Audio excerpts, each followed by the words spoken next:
Chapter 40, USS Los Angeles. Since the first moment of their arrival, 316 had been worried about the weapons that Madison and Ryan carried.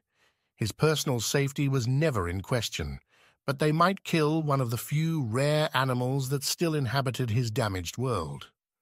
Worse, they could take the weapons to other worlds and use them on new species unknown to 316 and his people. This was abhorrent to him. He shivered at the thought. His mind turned to the teachings of 712. The top 2 levels of living creatures are sacred, he recited in his mind. A thinking being does not destroy without cause. Did they also believe this? What would constitute a just cause for them? After Madison and Ryan had been asleep for a few hours, 316 approached cautiously. He lifted the fur blanket to expose the holster on Madison's right thigh. He slipped the weapon out and removed the magazine. A soft fur-lined pouch attached to his belt quietly accepted the rounds of ammunition one by one as 316 pushed them out of the magazine. When it was empty, he returned it to the pistol and eased it back into the holster. He was not as fortunate with Ryan and found his holster empty. Ryan's right hand was under another fur blanket, using it as a pillow. 316 cursed his luck and retreated to dispose of Madison's bullets. As promised, the next morning, Madison and Ryan were awakened by an excited 316. Wake up, it's here!" Ryan stood and stretched. Okay, give me a minute. I need to—" Too excited at the prospect of seeing an actual airship, Madison pushed him back onto his cot and ran to the bathroom. "Of course, ladies first," he shouted. She emerged within seconds and ran to the front door. 316 was already in the side yard, dressed in his parka and red boots. He was staring off at the growing dot on the western horizon. By the time Ryan joined them, they could hear the hum of its engines.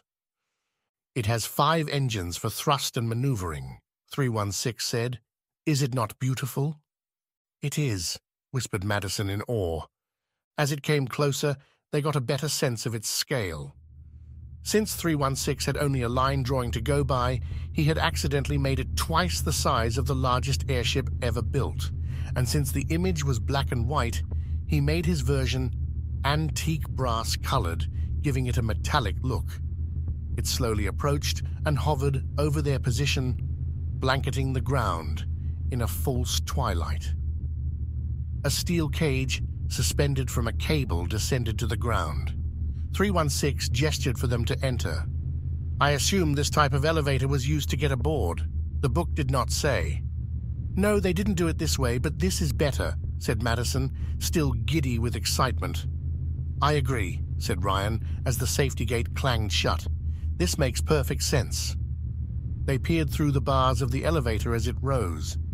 It passed the opening in the bottom of the gondola and stopped with a reassuringly solid thump, and they got their first look at the interior. 316 had no idea what the gondola below the cigar-shaped gas envelope was for, and had left it empty. It looked like an ordinary hallway, except for the floor, which angled upward and led to a door at the far end. There were no windows. "How are we supposed to see where we're going?" asked Ryan as they entered the empty room. "I do not understand," 316 said. "I believe you would call this the foyer." He led the way to the forward end of the strange room. On the wall beside the airlock door was a cabinet. He removed 3 clear cylinders attached to oxygen masks. Each had black elastic straps dangling underneath. 316 placed one over the nose slits on his face and handed the others to Madison and Ryan. "We're going up there?" asked Ryan in surprise. "In the gas?" "Do you not wish to board the ship?" asked 316 in a muffled voice. "This is supposed to be the ship," said Ryan. He gestured to the empty room. "That," he pointed upward, "is just a bag of gas to keep us in the air. You're not supposed to ride in it." "Ah, I misunderstood the drawing. My way is better. We have a saying, Why live in the slave quarters when you can murder the master in his sleep and live in the big house? It is a very old saying and may not translate well. We no longer have slavery. Again with the sleep murdering, Ryan muttered, earning him a glance from 316. Some of the airships held passengers in the main envelope, corrected Madison. You're thinking of blimps. She put her mask on and added in a muffled voice, It's a common mistake. Madison opened the airlock. Ryan hurried to get his mask on and followed. The first room they encountered inside the airship's main body was as large as a football field. It was ringed with windows and ran the full length of the ship.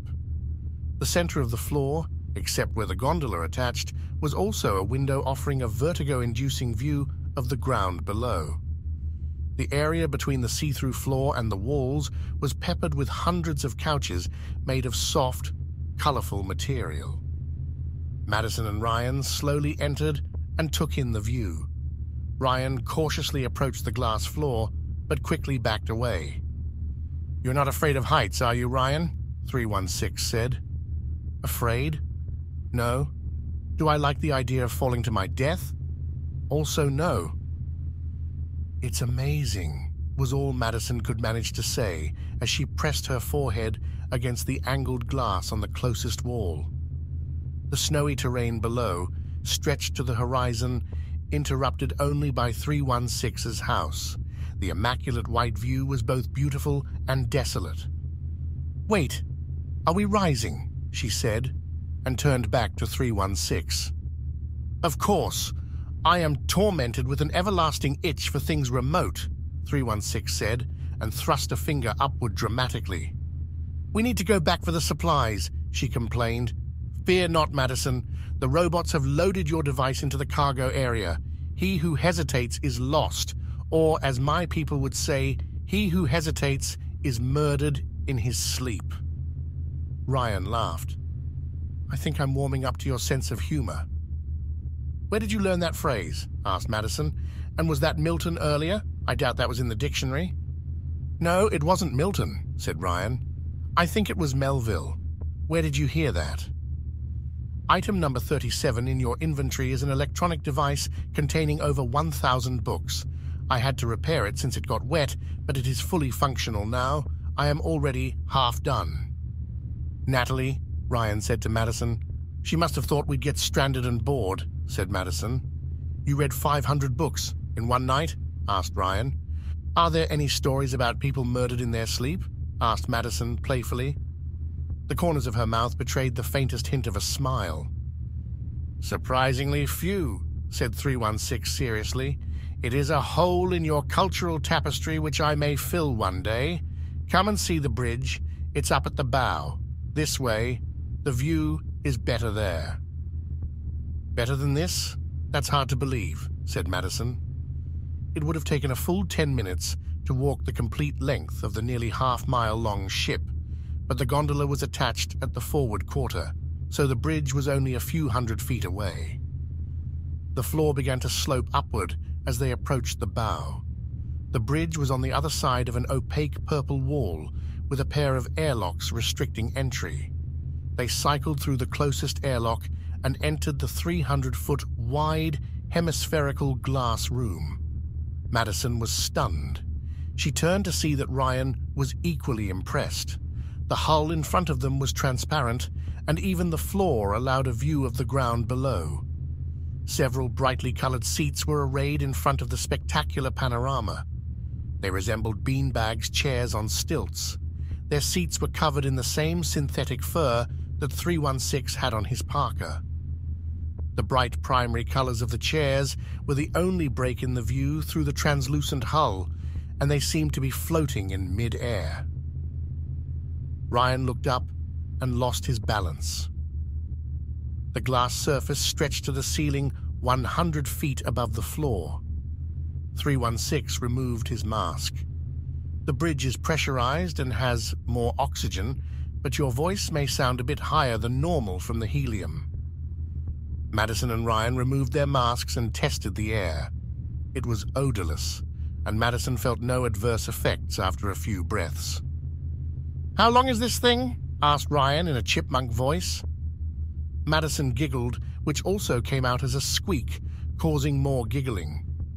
316 was baffled by this and began his description like a used car salesman. She is 2,000 feet in length and over 300 feet wide. The exterior is a two-dimensional array of mesoscopic semiconductor programmable matter. Whoa, Madison interrupted. Programmable matter. Are you serious? Yes, continued 316. The surface can manipulate electrons to simulate the outer electron shells of any atomic elements we wish. For cutting to other worlds, we will use iron and nickel, like your device. For flying around, we can be any color you wish, silver or gray for authenticity during parades, white or blue for camouflage, while we are attacking our sleeping enemies. He turned away from their stunned faces and gestured to the huge open space. The interior is sumptuously appointed with the finest furnishings and helium. The bridge and sleeping quarters are gas-tight to allow a boosted oxygen mix equivalent to that found outside the vessel. You will not need your masks to sleep, although you should keep them close by, in case someone changes the gas mixture in a murder attempt. We can cruise at a speed of 500 miles per hour. What? Madison interrupted. 500 miles an hour? In a dirigible? Wait, how fast did the old Zeppelins go? Asked Ryan. 80, said Madison, her mind still reeling. And that's if everything was working perfectly. Really? 316 said. That is very slow. Perhaps my materials are superior. He resumed his sales pitch. We can cruise at a speed of 500 miles per hour on the horizontal, and since we are neutrally buoyant, we can achieve the same speed in a vertical climb. Okay, how do we steer? Asked Ryan. I steer with my brain implants and you steer by shouting, "Go over there!" Madison tested the yellow chair with a cautious hand before giving it her full weight. Where are we going? Shouldn't we just cut to the previous world? We have several hours before we can get to the cave world, 316 said. We are making a stop first. I must taunt my closest rival, 1219. Ryan tried the neon blue chair next to Madison. How do you know what time we should cut? I borrowed the earring and had a very short conversation with Daniel while you slept. He gave me the list of times that you cut to different worlds. That is what you call it, yes? Cutting? I wanted to discuss books because he said he had read a very large number of them, but he does not like to talk much. Did you sleep at all last night? Asked Ryan. I refused to answer any questions about my sleep patterns, as it would give you an advantage if you desired to murder me. Madison laughed. An actual laugh. It came out in the staccato of a cartoon rabbit, punctuated by a snort. She hadn't uttered more than a giggle in days. It was contagious, and Ryan snorted as well. What's this about a rival? Ryan finally asked, when they got their giggling fits under control. He is my closest relative since the war 200 years ago. Whoa! You're 200 years old, Madison squeaked.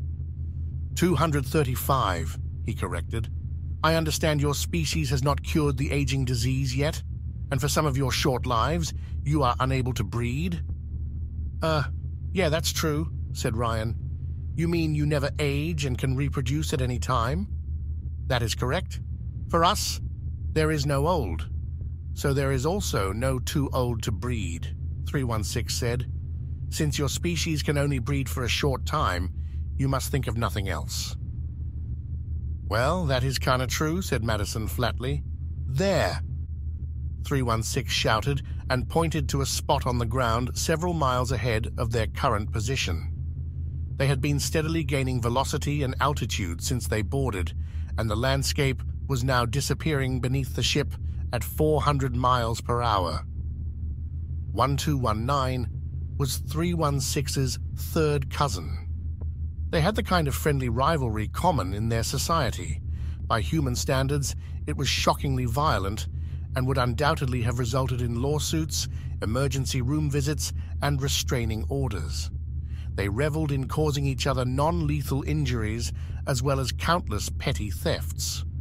The latter was considered childish in their culture, since anything imaginable could be made in seconds by machines. Their taunting matches were legendary at the twice-yearly gatherings. Nothing cleared a room faster than their initial volley of insults. Their most recent exchange involved 1219 dropping a deer carcass from a drone onto the roof of 316's house.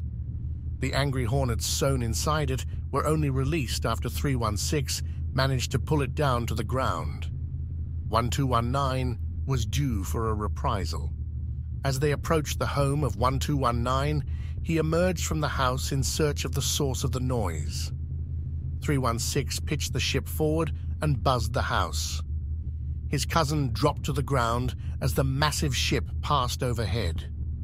316 leaned forward in his seat as the front window of the bridge parted and a gale of wind crashed in. He used his neural implants and quickly commanded it to close again. "Sorry, I forgot we were going so fast. I was going to shout at him. 'Oh, I can do better,' he said, and began clicking and whistling in his language. A loudspeaker on the outer hull amplified his taunts as the ship turned slowly for another pass. 316 stopped his insults and instead sent the song Ride of the Valkyries to the external speakers. "Is that the one from the movie with the helicopters?" Ryan shouted to Madison. "It is from a file I found on the book device," 316 shouted. "It is the only one I liked. My cousin will hate it." Madison and Ryan covered their ears as the ship passed over 1219's house again. As soon as they did, everything changed. The deafening music stopped. Below them, the house was gone. The snow-covered ground was replaced by green grassland. Without consulting Madison and Ryan, 316 had cut to the next world. 1219 was about to shoot down the grotesque flying machine. He couldn't see who was piloting it, but it had to be 316. No one else would interrupt his nap time in such a vulgar way. Before he could activate his weapons and shoot it out of the sky, it vanished. As the surrounding air rushed in to fill the empty void in the sky left by the airship's exit, it caused a sonic boom loud enough to crack the shell of his house and leave his ears bleeding. He cursed his cousin as he stumbled into the medical unit to repair himself. "He will pay for this,"